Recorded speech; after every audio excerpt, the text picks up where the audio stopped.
Sarah Spears is the daughter of Western Australian shearing contractor Don Spears and his wife Carol.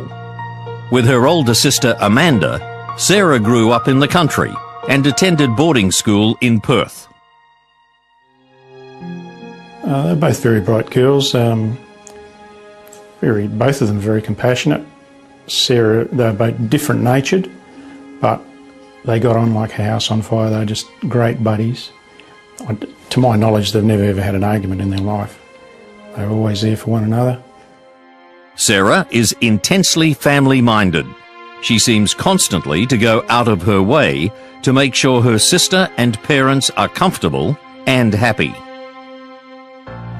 She had a way about her that you don't come across too often in people. She used to light me up. The minute I saw her, she just lit me up. Her eyes were bright and she was always stumbling forward to greet you.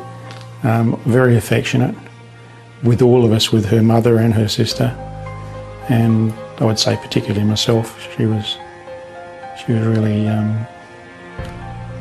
always there for all of us.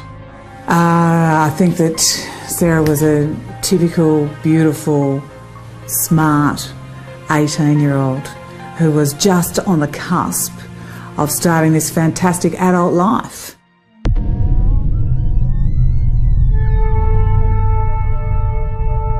The sisters share a flat in South Perth, and their parents often come down from their home in the country to join them at weekends. In mid-January 1996, the family is together at the Perth flat, planning Amanda's 21st birthday party.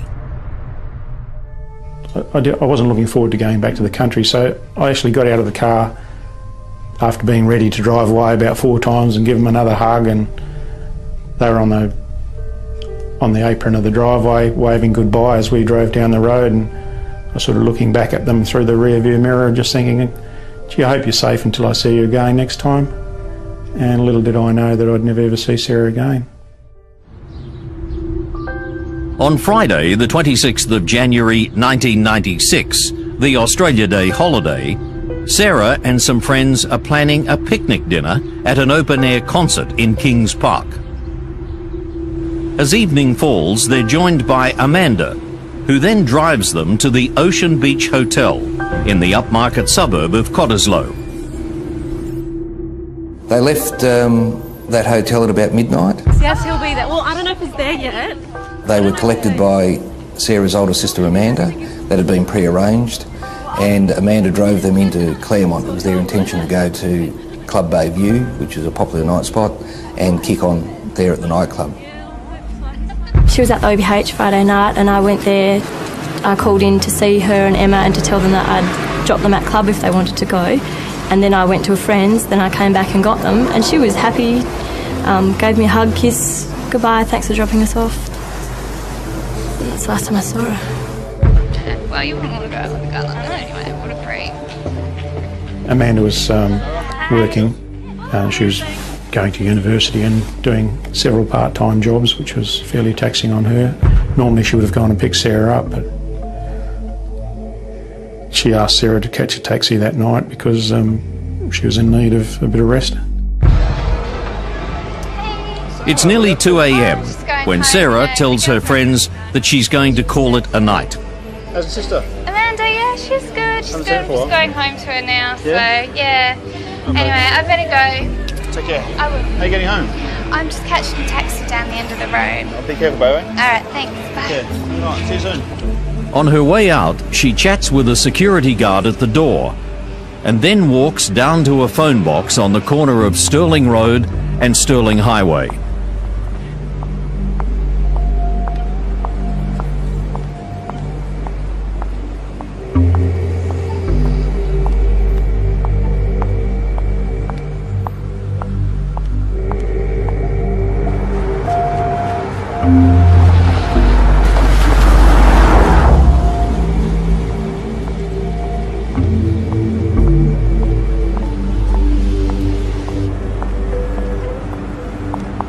At precisely 6 minutes past 2, she calls Swan Taxis. Hi, can I get a taxi to pick me up, please, at the corner of Stirling Highway and Stirling Road? But instead of saying she's going to South Perth, where she lives, she tells the operator she wants to go to the suburb of Mosman Park.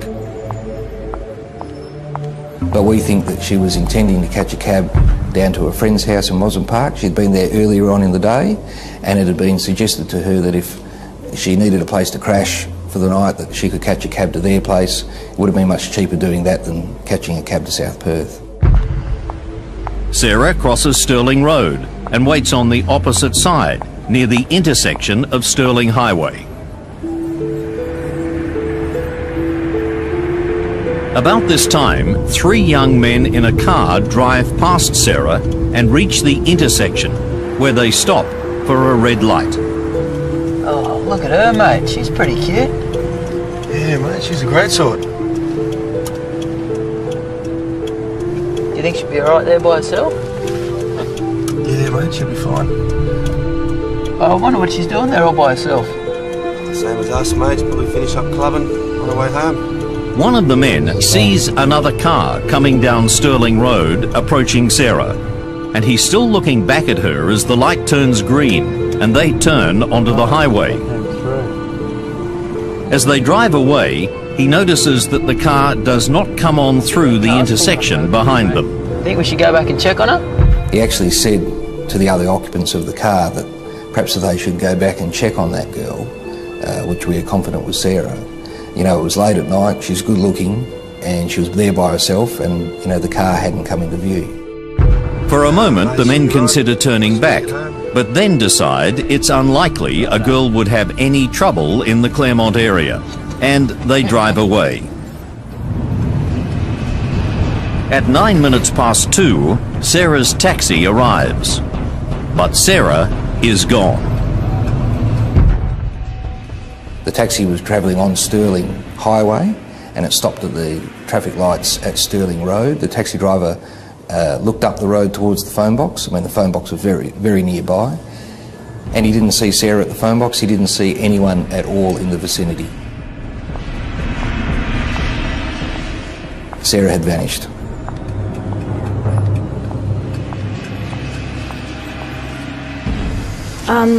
I became most concerned on Monday morning when I rang. She starts work at 8 and I rang at 8:15 just to catch up with her because I hadn't seen her all weekend. And as soon as I found out she wasn't there, I rang all of her friends and no one had seen her since Friday night. And then I came home here because I had stayed at a friend's, came home here and we rang the police from here at about 9:15. Amanda did ring us and say that Sarah hadn't been in touch with her on the Sunday, and she had a tone about her of concern. Think of every scenario as to what might have caused Sarah not to be in touch with us. Maybe she'd been assaulted, maybe she'd gone away where there was no phone that she could ring us and couldn't get back, or I even drove down to Mandurah to check our property out down there to make sure that she wasn't down there, just down and back straight away. Every scenario I was going through in my head, it was becoming quite a nightmare. But really, due to the circumstances, it was identified very early on that this was probably more than just a missing persons case, and within 48 hours the Major Crime Squad had taken over the investigation.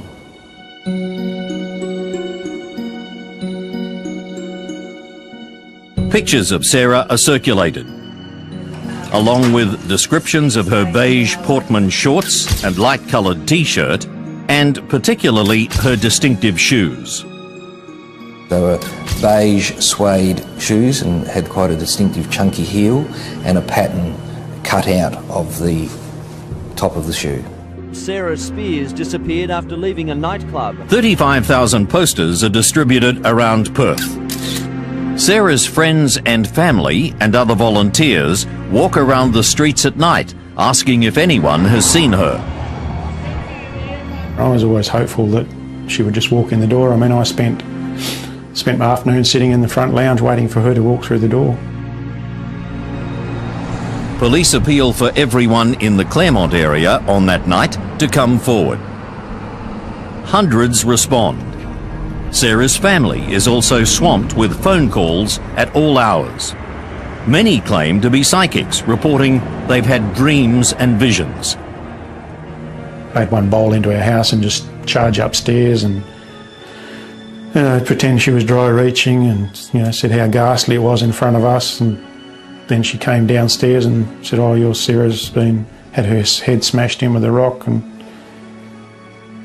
gave me a location where she was, and in the meantime she's taking phone calls from other people and quoting prices for sessions. And so every time another one of these nutters wrote and said, "I've seen it in my dreams that Sarah's body will be down at Salters Point," you knew that they kind of thought it was nutty, but they had to chase every rabbit down every hole.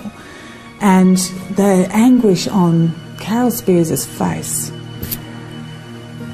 when she was hoping against hope that her daughter would walk in the door, and over time the realisation that she never would. It's just heartbreaking. Thought I was grasping at straws, I was grasping at anything, and one had me out in swampland, middle of the night, midnight, slushing around swampland looking for Sarah. And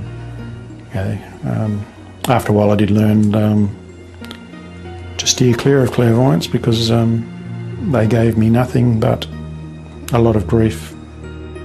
What can you tell us about your daughter? What kind of those? Exhausted by the psychics, Don and Carol can do nothing more. Sarah's very caring. So, police believe there may still be someone who can supply information about Sarah's disappearance. Jim, what are you looking for? Well, Steve, that second vehicle that drove down Stirling Road has never been identified. Nobody's ever come forward. What I want is the occupants of that vehicle to come forward and identify themselves.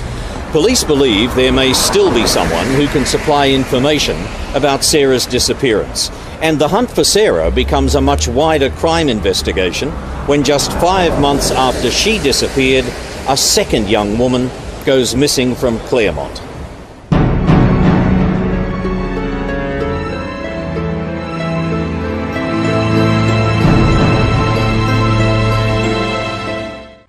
Welcome back to this special edition of Crime Investigation Australia. Detectives followed every possible lead that might help solve the mystery of Sarah Spears' disappearance. And then, after 5 months, in June 1996, another woman went missing here in Claremont. And Jim, there were similarities, weren't there? Yes, there was. I mean, both the victims were attractive young women. They had been out socialising with their friends in the Claremont area. It was really at the end of their night out, and they were really trying to get home, and they were walking alone. This woman's name was Jane Rimmer. The Perth suburb of Shenton Park is 10 minutes' drive from Claremont. It's here that Trevor and Jenny Rimmer set up their family home in the early 1960s. The youngest daughter, Jane, is born in 1973. Jane is a quiet child, but grows into a fun-loving, caring young woman whose ambition is to work with children. She gets her own flat and a job with a childcare centre. She's a nice, friendly girl. She was soft, nice girl. She worked with the children. She was always very smiley. I thought she was gorgeous, and her personality matched her face. She was just, you could see her goodness just shining out of her, really. She was just a good person. And caring. And she was young, and, we were all rat-baggy when we were young, so she could be a rat-bag, but she was still responsible, and definitely with the children. She was really, really good with them.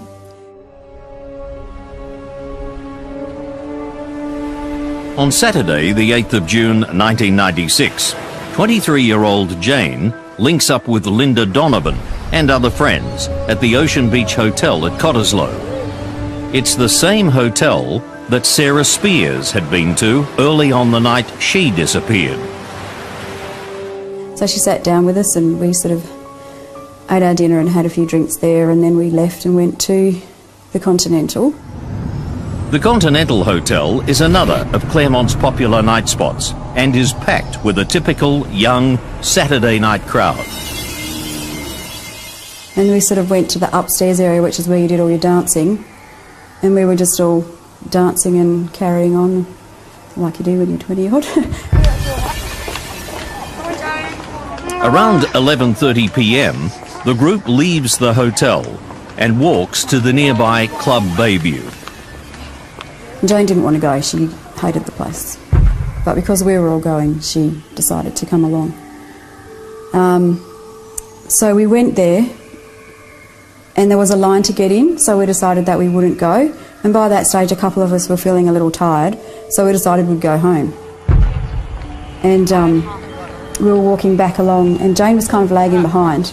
And I knew that she didn't want to go home, she wasn't ready to go home yet, but the rest of us sort of were. Oh, hey guys, I don't really feel like going home. I'm going to hang out here a little bit longer. I'll see you later though. What is she doing? Okay. We'll just grab a taxi and we'll pick her up on the way around. Yeah, let's do that.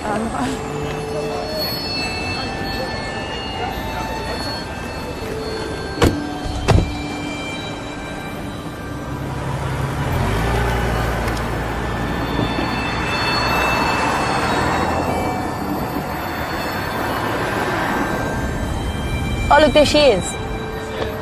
Jane, come on, we're going back to Kate's house for some drinks. No, it's all right. I'm going to hang out here a bit longer. But you guys have a good night. All right, well, call me tomorrow. Okay. But I think she was just lonely. She just wanted someone special. She probably wanted to meet someone that night, because that's what you do when you go out, you want to meet someone. As her friends drive away in their taxi, Jane stays behind, alone.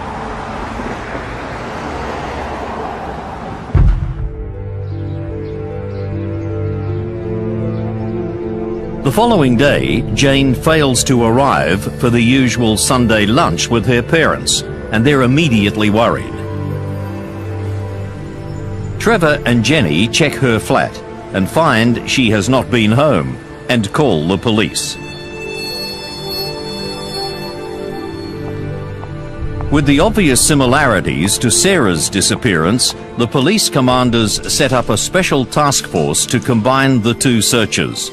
It's given the title Macro.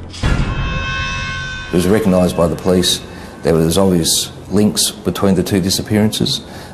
Both victims were Caucasian, both were similar in appearance, both were in a similar age group, both had gone missing from the same area, both had gone missing between the hours of midnight and 2 a.m, and there was real concerns that there was one person out there preying on young women in the community.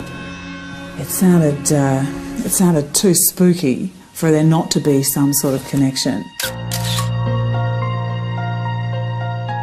The Rimmer family and friends begin distributing pictures of Jane to try to jog the memory of anyone who might have seen her.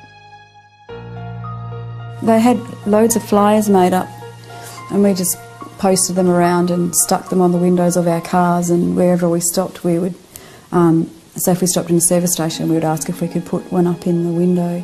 And I believe the Sunday Times or the West Australian came on board and actually distributed them with their papers, so absolutely everyone who bought a paper ended up with one of these flyers.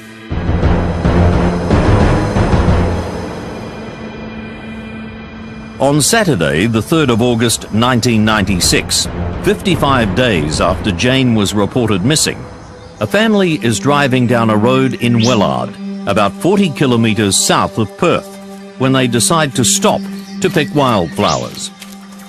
The family's mother, Tammy Van Rooyt, is picking some wild lilies when she suddenly sees a body in the grass at her feet. And the husband, he could see it must have been the fear in my face. He came running, and I said, "She's in there." And he said, "Who's in there?" And I said, "She's in there." And he went in there and quickly checked and said, "Right, get in the car," and tried grabbing me in. And I said, "No, I'm not leaving." I said, "Get the kids." I was quite angry. I was, really angry. She told us later that she couldn't leave Jane there alone by herself. When that happened, it was like you didn't know what to do. whether to go over and say, "Are you okay? Can I help you? What can you do?" It's a very, very nasty time.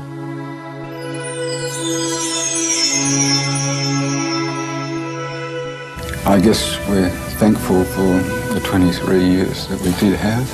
And whoever did it can't take that away.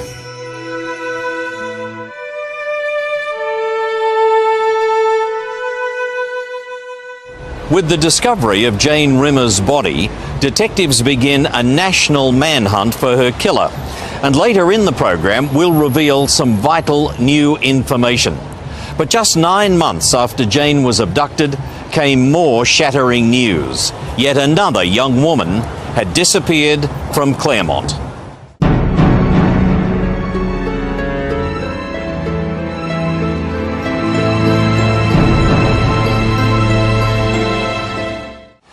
In 1996, Sarah Spears and Jane Rimmer disappear from here in the Perth suburb of Claremont. Jane's body was later found 40 kilometres south of here by the side of the road. But the disappearance and murder would not be the end of the tragedy. In March 1997, just 9 months later, 27-year-old lawyer Kira Glennon goes out for drinks with her workmates and never returns. Kira is a bright law student. She speaks Japanese fluently, and after an extended holiday backpacking around the world, she's now back in Perth, completing her studies and working in a legal office. She has a feisty, spirited personality and a sense of fun that appeals to everyone who meets her. It's Friday evening, March 14th, 1997. Kira has had after-work drinks at her office before going on with a few colleagues to the Continental Hotel in Claremont at 11 p.m. I think so, yeah, you can get bar snacks, yeah. It's a few days before St. Patrick's Day, so the hotel is crowded, and she stays for only 20 minutes. She went off and the group saw her speaking to other people in the hotel, and then she came up to him and said she was going. She grabbed a jacket that she had left with one of her colleagues, and she walked out.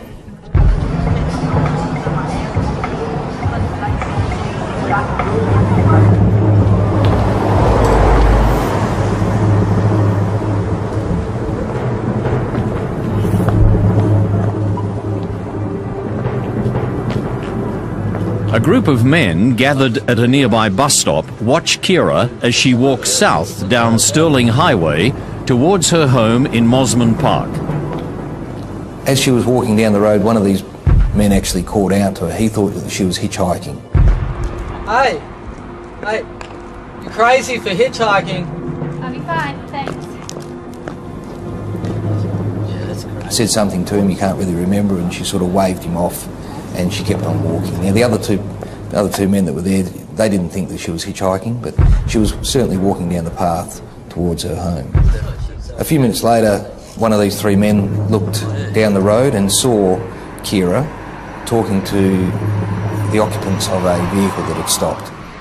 The only certainty is the vehicle was light coloured, but the make and model of the car can't be confirmed from the witness accounts. I'd say. You working tomorrow? Yeah, man, 8 o'clock I start. I really need to get onto that taxi, because I'm done for. Wait, she's gone, man. She's gone. There are other possible sightings of Kira further along Stirling Highway, so it can't be confirmed if she did or did not get into this vehicle.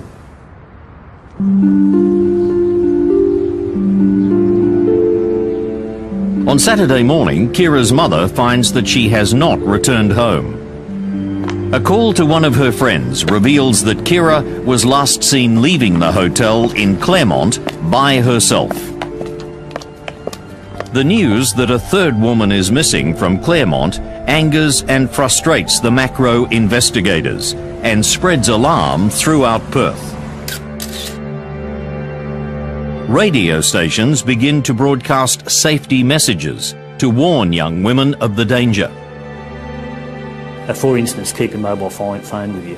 If you're keep to lighted areas, and all sorts of safety messages that we were hoping would remove the potential prey of the offender from his view. The West Australian government posts a reward of $250,000, the largest ever offered in the state. Kira's shattered father, Dennis, makes a public appeal for help. Only now do I even begin to understand the terrible trauma that the parents of Jane and Sarah went through. Kira may be there. And the look of horror, I'll never forget that press conference when, this strong, proud man with tears running down his face and feeling sort of a bit embarrassed by the fact that he couldn't keep it all together and having to make an appeal to find his daughter. Truly, truly heartbreaking.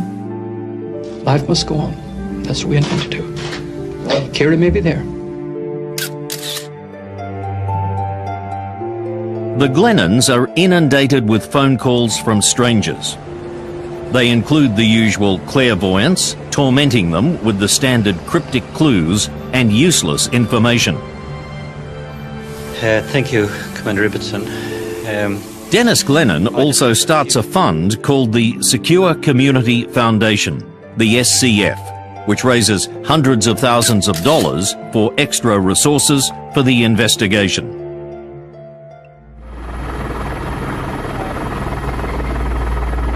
On April 3rd, 1997, 19 days after Kira disappeared, a 24-year-old labourer is bushwalking at Eglinton on Perth's northern outskirts.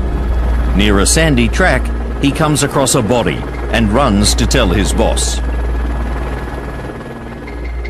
Jason just run down the road, came straight into my office, and he was, I could say, pretty well white as a ghost. Said he had found someone, didn't really know who it was, but someone that looked like a female. He was distraught. We had to put him on a chair, sit him down, get some water, because he was in a pretty bad way. I would say he was in shock. Police now confirm publicly that they're hunting a serial killer. Tony, what have you got for us? What's the latest? A preliminary investigation at the scene reveals the body to be that of a female, but it appears to be that of Kira Glennon. There's a bitumen road to about 50 metres to our right, and just up on the top of the hill behind us is a little access dirt track. We think that probably the killer drove into there to get off the main road, and from there he's carried Kira's body down to this location. An Australian criminal profiler, Claude Minicini, and a visiting American FBI profiler, Captain David Caldwell, construct a character outline of the murderer.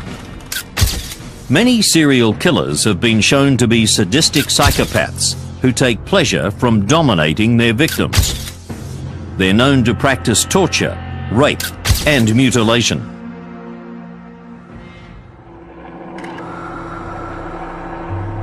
While the Claremont killer may not fit this type of distinctive personality, all the character clues are reviewed by various experts, and the profile is continually updated throughout the investigation. As well as profiling, clues to the killer's personality and to his relationship with his victims can also be found in the way in which the bodies were abandoned and the type of wounds they carry. With the Claremont murders, the police will not reveal the cause of death of each of the women and the exact injuries to their bodies. These are facts known only to the killer and those who found and examined the bodies. Keeping these secrets might help police to track down the culprit and later prove his guilt in court. Other facts are also withheld from the public, and information control becomes a hallmark of the case, as Macro's leaders battle to limit inaccurate speculation that can confuse the investigation. First of all, it clouds the judgment and memories of witnesses who might have valid information to provide, but more importantly, it provides the offender with confidence. And when the offender has confidence, he's more likely to continue his offences. To prevent any leaks, there's an unprecedented level of secrecy within the police force itself. So they were not to talk to even fellow officers who were not on the task force. They had to sign a confidentiality clause that they don't talk to anyone about the case. I mean, that's usually how you get information as a journalist, you know, from police sources. All that's revealed about the killer's profile is that he's organised, and that both abductions were carefully planned and controlled. So this person clearly knew what they were doing and had planned it meticulously. And right down to what they were going to do when the girls got in the car, how they restrained them, all that sort of stuff. It would have to have been well planned for it to have been carried out so well. As to motive, other than the pleasures that some people of this type get from this type of offence, I'd be theorising to take it any further. Looks after his vehicle and would most probably wash and polish the car after the disappearance of the girls. A controlled man with a job who likes driving, say police, a person who's finding anxiety hard to hide. The person who's responsible for these incidents would certainly be feeling stressed today. The public responded fantastically. They really got on board and did their utmost to help police try and catch the person or persons responsible for these murders. At one point there was so much information coming in we could barely cope. In the month following the discovery of Kira's body, around 50,000 calls are made to Crime Stoppers, at one point at a rate of 2,000 calls a day. New and sophisticated database technology is imported from the UK to help sort and coordinate the material and follow up every lead.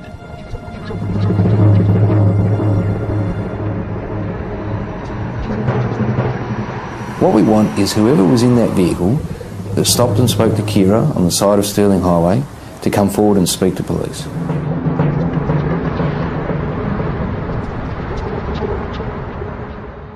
So, give me a sense, if you can, of what it must have been like, the atmosphere here in Claremont, but not just Claremont, throughout Perth, after Kira's death. I think it's fair to say that people were frightened. Nobody wanted to come down to Claremont anymore. I mean, at night the streets were deserted down here. It was a terrible time for people who lived and worked in the Claremont area. Now, throughout the 12-year hunt for the Claremont serial killer, one piece of evidence has been deliberately withheld by the police. There were good reasons to keep it hidden for so long, and you'll hear about it in just a moment.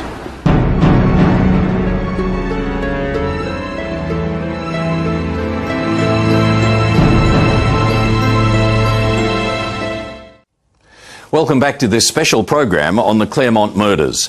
The search for Sarah Spears and Jane Rimmer and Kira Glennon's killer remains one of the largest ongoing manhunts in Australian criminal history. And with me again is Detective Sergeant Jim Stanbury.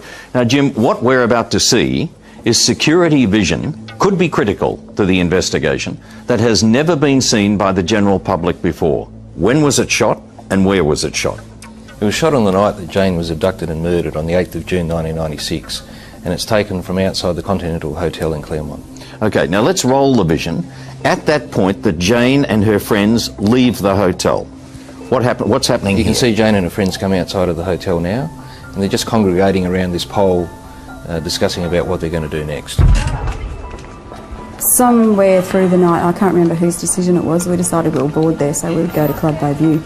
So we went there, and there was a line to get in, so we decided that we wouldn't go. And by that stage, a couple of us were feeling a little tired, so we decided we'd go home. And your inquiries indicate that the friends said to Jane, "Come with us, we're getting a cab." That's correct. And Jane, at the last minute, decided she didn't want to do that, and she said she was going to stay behind, stayed outside the Continental Hotel. And did she give any reason why she was staying behind? No, none whatsoever. Oh no, it's okay, I'm going to hang out here a bit longer, but you guys have a good night. Alright, well call me tomorrow. Alright, cool. Jane's at top of the screen now, and she's quite focused on the Googeri Street end of the area. Right. And she walks out there onto the street now. Okay, on her own. She's by herself. Plenty of people on the street, plenty of people spilling out of the hotel. They haven't been able to help you. Correct. We've identified and interviewed all of these people that are out here on the street. and none of them have been able to provide us with any significant information. Now, we should keep pointing out that there are several security cameras, that the vision from several cameras you've utilised here, so people should be aware that the angles are changing. Correct. Her demeanour appears to be different, doesn't it? I mean, she seems relaxed, cool, calm, friendly looking. We will shortly see come into shot a person of interest. You've called him the mystery man. The mystery man. That's correct. Because of all the people that were there, this is the one person you've yet to interview. That's correct. Who's yet to come forward. That's correct. There's the man. That's correct. She recognises him. Yes. As you can see, it looks like she's laughing or something along those lines. She is interacting with him, whatever he's doing or saying, she is communicating with him. Okay, and now we're looking 28 seconds later. Mystery man has left. Jane is still there at the curb, quite relaxed, looking around. All these people here you've spoken to haven't been able to help you as far as his identity is concerned? That's correct. Okay, now, at this point she looks at a watch. It appears that's what she's doing, yes. Checks the watch. Again, she's still focused down Bayview Terrace. Okay. And our vision is about to change. There's been a 28-second jump. That scene there where we saw her look down at her watch is the last vision of Jane alive on the night in question. That's correct. 28 seconds later, she's vanished. That's correct.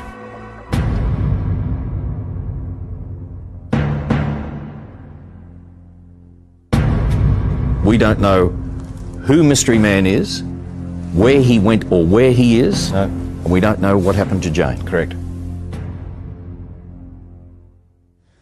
This inquiry's been going on for 12 years. Why have you only now decided to release this vision? Well, Steve, it's been no secret that we've had this video footage and we've shown it to over 700 people. We didn't want to release it in the early days of the inquiry because we didn't want to narrow the focus of the inquiry. We didn't want to bring everyone's attention onto this one person. There are many other facets to the inquiry and we wanted to cast the net quite wide and bring in all the information. You have to remember that Jane is still there for 2.5 minutes after Mystery Man disappears from view. But it's an opportunity now for us to release it to the public. Conventional methods have not been able to identify this male. We release it to the public. We want him to come forward and identify himself. So, now that you've released the vision, you want either so-called Mystery Man to come forward and maybe eliminate himself from the investigation, Correct. Or anybody who may know Mystery Man to come forward. And I want them to get on the phone and contact Crime Stoppers. If you have any information that may help police identify this man, please call Crime Stoppers on 1800 333 000.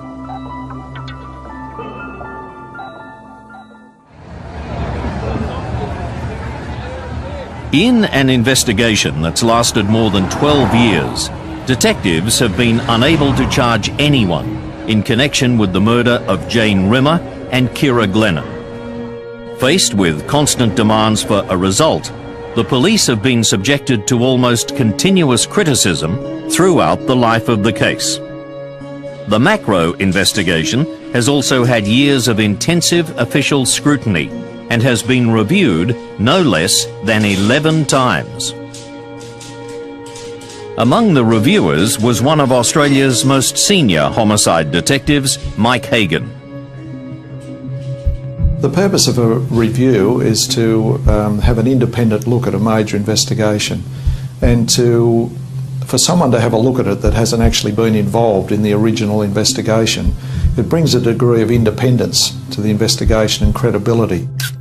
We found after doing the review and having the opportunity to look at the whole process of the investigation, having a look at the structure of the task force, the management of the task force, the investigative practices, we found that it had been professionally conducted, that the task force members and the command structure had used every available investigative method, and they used everything, the resources that were available to try and to get an outcome. The most recent and largest review was a massive reworking of all the evidence by veteran Detective Superintendent Paul Schramm, the man whose team solved Australia's worst serial killing case, the notorious Bodies in the Barrels at Snowtown. The SRAM review was the 11th review of the Macro Task Force. It was an extraordinary review. It had national and international a panel formed. I have read the document and I'm still amazed today at the detail and the amount of energy that was put into that review. SRAM's review highlighted the possibility that the killer may have had a house in the Claremont area, since the girls probably would have put up a fight and he'd have needed to control them quickly. It's never too late to find the aspects or the facts in issue of an investigation, and that's why it's important for police to keep persevering with an investigation, because ultimately they'll get to the truth of the matter. The environment we live in today is such that things change on the hour, especially with forensic innovations and investigative techniques that are developed throughout the world. The world being one community like it is today, we are tapped in all over the world to any new advances in those methods, and we take full advantage of them. Unfortunately, the outcome hasn't come yet, but I believe positively with further investigation that this matter will finally be resolved. A new police unit is now in charge, a special squad within the Major Crime Division, and they're wiping all previous assumptions about the case.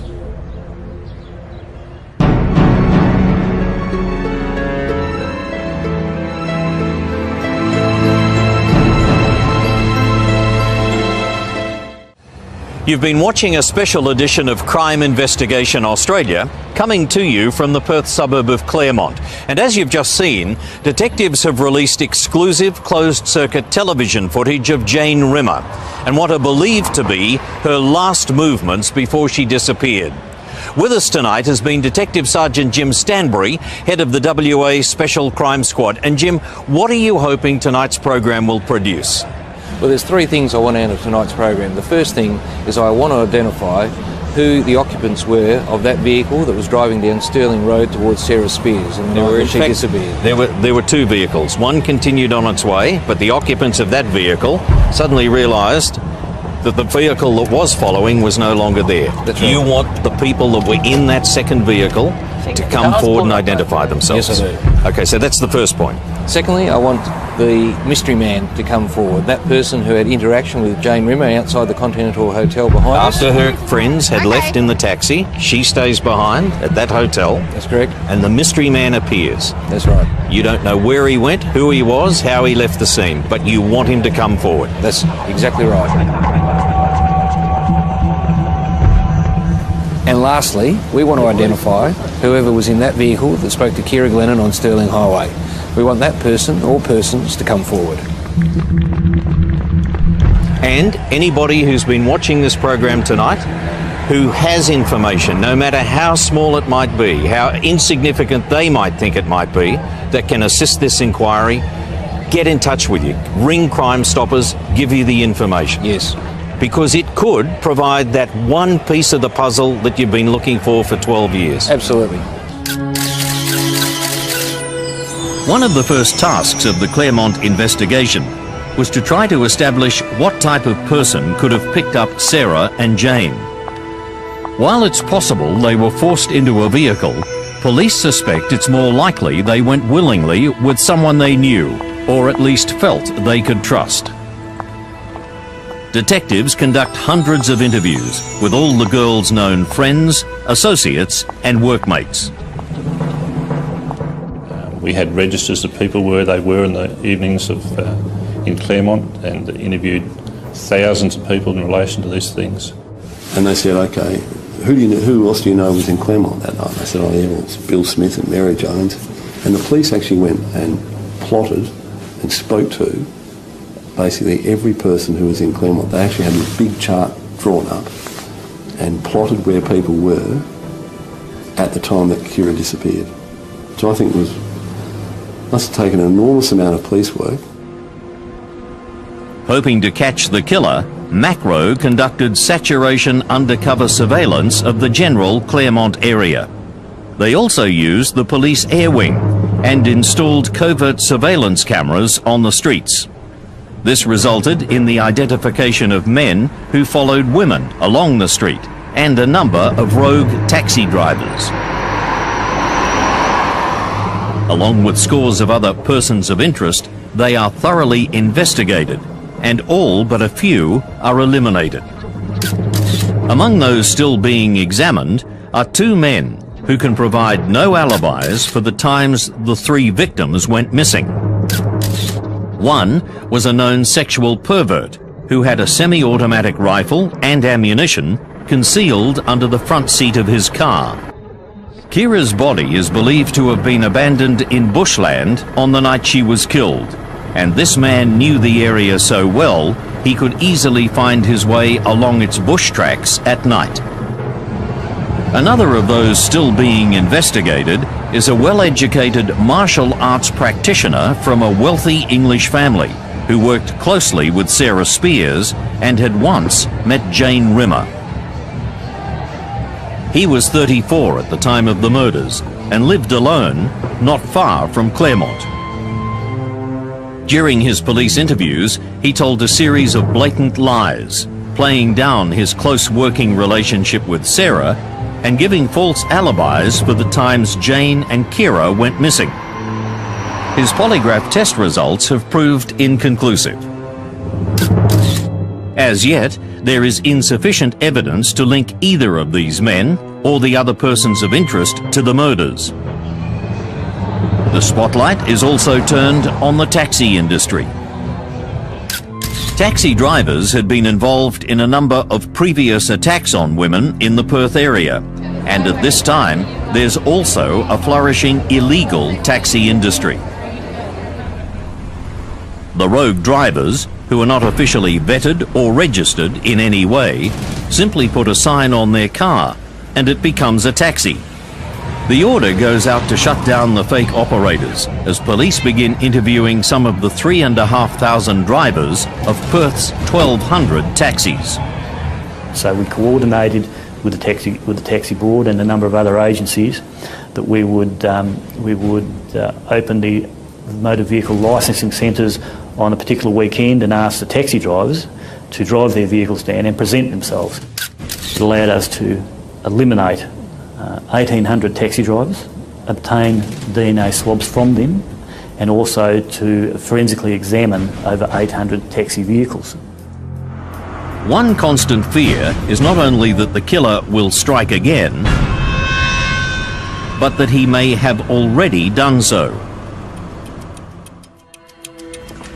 The cases of other young women either missing or murdered in Perth and around Australia are always under review, but none have yet to be conclusively linked to the Claremont murders. We must realise that 3 girls were taken from the streets. The person did those acts, and that it's quite possible that people know of that person or have heard or discussed things with them. In addition to that, if persons are listening to this television program and they hear the investigators and they can assist, they should also bear in mind that there's still a reward outstanding for this matter of some $250,000 for information leading to the identification of the person or persons responsible. So put that please in the back of your head, the persons who have knowledge of these matters. We are there and we can offer confidentiality for information that comes to us. So if the person who has information out there has concerns, please remember that we can help and are prepared to help.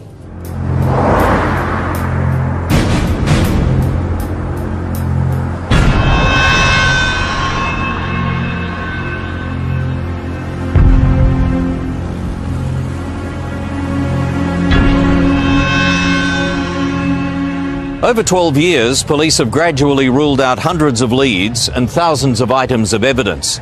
The investigation, of course, continues, and it's possible new information might provide a crucial breakthrough and solve the mystery of Sarah Spears' disappearance and the murders of Jane Rimmer and Kira Glennon.